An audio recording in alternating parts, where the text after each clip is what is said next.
Good morning students. आज हनुमान जयंती की सबको शुभकामनाएं। देखिए, कोविड प्रभाव के चलते एग्ज़ाम पोस्टपोन्ड हो गई हैं, कोचिंग बंद हो गई हैं, लेकिन आपको अपनी स्टडी को नियमित बनाए रखना है।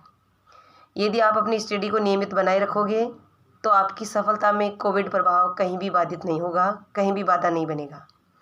तो देखिए, आज की वीडियो का अपना विषय है वर्ण विचार। तो सबसे पहले देखेंगे वर्ण की परिभाषा। परिभाषा किसी भी भाषा की सबसे छोटी ध्वनि वर्ण कहलाती है। भाषा की सबसे छोटी ध्वनि अर्थात सबसे छोटी इकाई वर्ण कहलाती है। अर्थात ऐसी ध्वनि जिसका अंतिम विभाजन कर दिया गया हो एवं आगे विभाजन किया जाना संभव नहीं हो, यानी ऐसी ध्वनि जिसका अंतिम विभाजन अर्थात और आगे उसके खंड नहीं कर सकते, आगे उस ध्वनि का हम विभाजन नहीं कर सकते, उसको टुकड़ों में नहीं बांट सकते, उस ध्वनि को वर्ण कहते हैं। जैसे क, च, ट, त, प, यानी ये पहले से हलंत है तो इनके और आगे खंड नहीं हो सकते, इसलिए ये वर्ण कहलाते हैं। ठीक है। इसके बाद देखिए अक्षर। अक्षर क्या होता है, अर्थात आप ये भी समझिए कि वर्ण और अक्षर में क्या अंतर है। वर्ण अभी पढ़ा है कि ऐसी ध्वनि जिसको खंडित नहीं किया जा सकता, आगे उसका विभाजन नहीं किया जा सकता, आगे उसके टुकड़े नहीं किए जा सकते, उसको वर्ण कहते हैं। तो देखिए अक्षर क्या है, जब किसी वर्ण का अथवा वर्णों के समूह का उच्चारण जीभ के एक झटके से कर दिया जाता है तो वह अक्षर कहलाती है।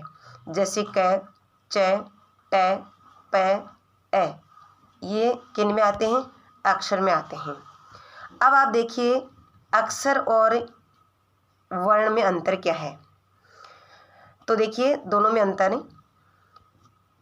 व्यंजन ध्वनियों को हलंत रूप में लिखे जाने पर तो वे वर्ण कहलाती हैं, यानी व्यंजन ध्वनियों को यदि हलंत रूप में लिख देंगे, यदि व्यंजन ध्वनि के नीचे हलंत चिन्ह लगा देंगे, जैसे वर्ण में यहाँ क के नीचे हलंत चिन्ह लगा हुआ है तो हलंत रूप में लिख देंगे तो वह वर्ण बन जाएगा। एवं बिना हलंत लिखे जाने पर वह अक्षर कहलाती है। जैसे यहाँ क के नीचे हलंत चिन्ह नहीं है तो ये अक्षर है, यहाँ क के नीचे हलंत चिन्ह है तो ये वर्ण है।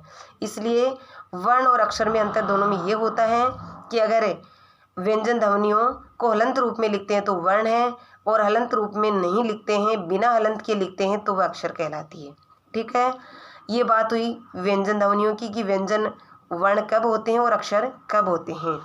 चलिए अब देखते हैं स्वर ध्वनियाँ, कि स्वर ध्वनियाँ व्यंजन जो स्वर ध्वनियाँ हैं वो वर्ण कब होती हैं और अक्षर कब होती हैं। स्वर ध्वनियाँ वर्ण एवं अक्षर दोनों श्रेणियों में शामिल की जाती है।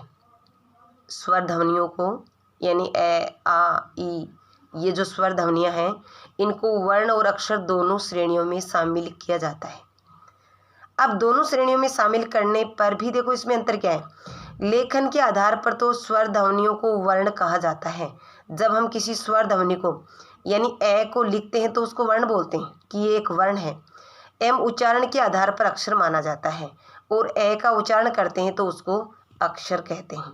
ठीक है। ये तो बात हुई व्यंजन को अक्षर और वर्ण कब कहते हैं, और स्वर को व्यंजन और वर्ण कब कहते हैं, दोनों में क्या अंतर है। अब आप देखिए वर्ण के भेद, कि वर्ण कितने प्रकार के होते हैं। तो वर्ण प्रमुखतः दो प्रकार के माने जाते हैं, स्वर वर्ण और व्यंजन वर्ण। वर्णों को दो भागों में बांट दिया गया है, कुछ स्वर वर्ण हैं और कुछ व्यंजन वर्ण हैं। अब हम सबसे पहले बात करते हैं स्वर वर्ण की। हम स्वरों की चर्चा कर रहे हैं।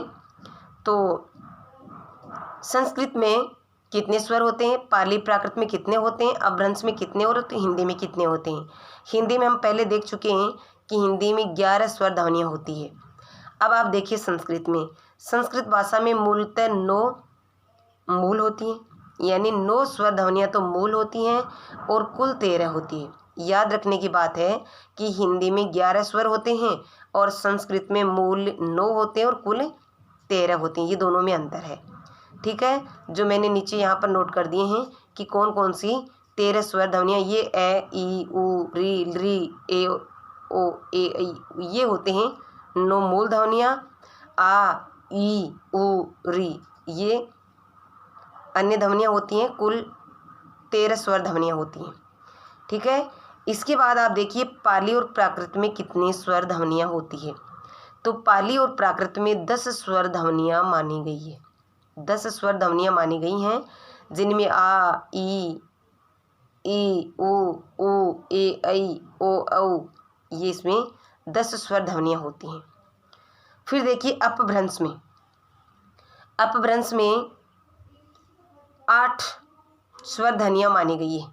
अपभ्रंश में 8 स्वर ध्वनियाँ मानी गई हैं, जैसे ए, आ, ई, उ, ए, ओ, यानी इसमें ऐ और औ को नहीं लिया गया है।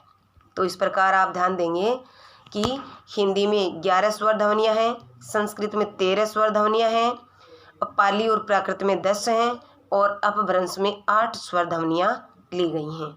तो आज की वीडियो में हमने पढ़ा है वर्ण की परिभाषा, वर्ण के भेद, वर्ण और अक्षर में अंतर, स्वर की परिभाषा, स्वर ध्वनियाँ कितनी होती हैं, हिंदी भाषा का विकास किस भाषा से हुआ, संस्कृत से हुआ, और वह किस क्रम से हुआ। जो पहले संस्कृत थी, फिर उससे पाली और प्राकृत बनी, पाली और प्राकृत से अपभ्रंश बनी, अपभ्रंश से हिंदी बनी, और इनमें स्वरों की संख्या जो अलग अलग है, हिंदी में 11 है, संस्कृत में 13 हैं, पाली और प्राकृत में 10 हैं, और अपभ्रंश में 8 स्वर ध्वनियाँ बताई गई हैं। धन्यवाद।